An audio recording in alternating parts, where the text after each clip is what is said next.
evening, Nigel. Good evening. So we were supposed to hear some big announcement from National Grid today about perhaps incentivising us not using energy. Not happened. I was slightly perturbed by that. I thought the announcement was made out to be much bigger and more important than it was, to be frank. I think it might have frightened a few people out there who are thinking we're going to have blackouts.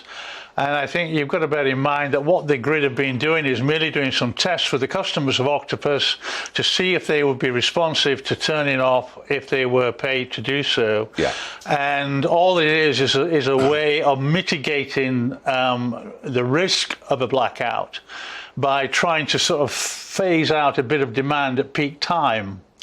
And nobody quite knows how many people would participate, what the scale of it would be, what impact it would be on total demand at peak time. So I would have played it down. If I'd have been Grid, I'd have actually sort of had a few real goes at it before making any announcements. Yeah, it's been an odd day. Now, one issue, Clive, that I've been talking about with people are smart meters. Yep. You know, because I have had people knock on the door, I've had endless letters that I must get a smart meter, an electricity smart meter, and I have been suspicious, sceptical of these meters. Right. And what I've been learning over the course of the last few days, it's not to my surprise at all, is that, of course, actually, if you haven't paid your electricity bill or if you're behind, they put you on a tariff where you have to basically start to pay in advance. Prepayment, yeah. Prepayment. And if you don't do it, at the click of a button, your energy goes. And it started to happen to people.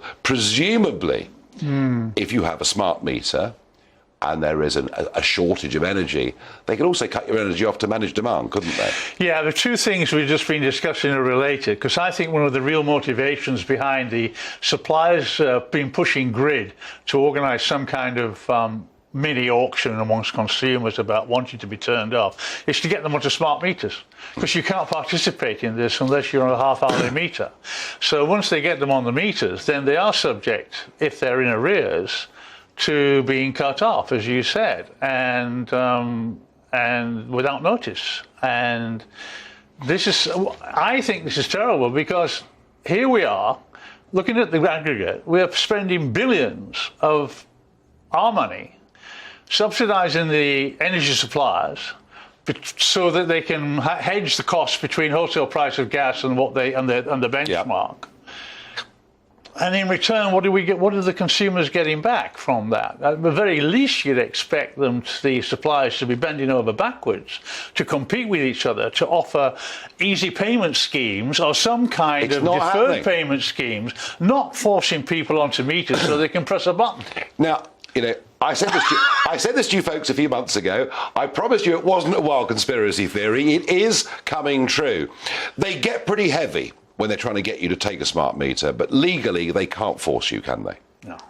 Right, remember that? Legally, they can't force you. My advice is don't get a smart meter unless you already have one. And the other issue is that if you have volunteered with your supplier, like Octopus, to say, I would be prepared to cut my appliances down at peak time under the scheme we were discussing, if you don't do that, there's nothing they can do apart from see from the phone meter that you haven't done it. Right.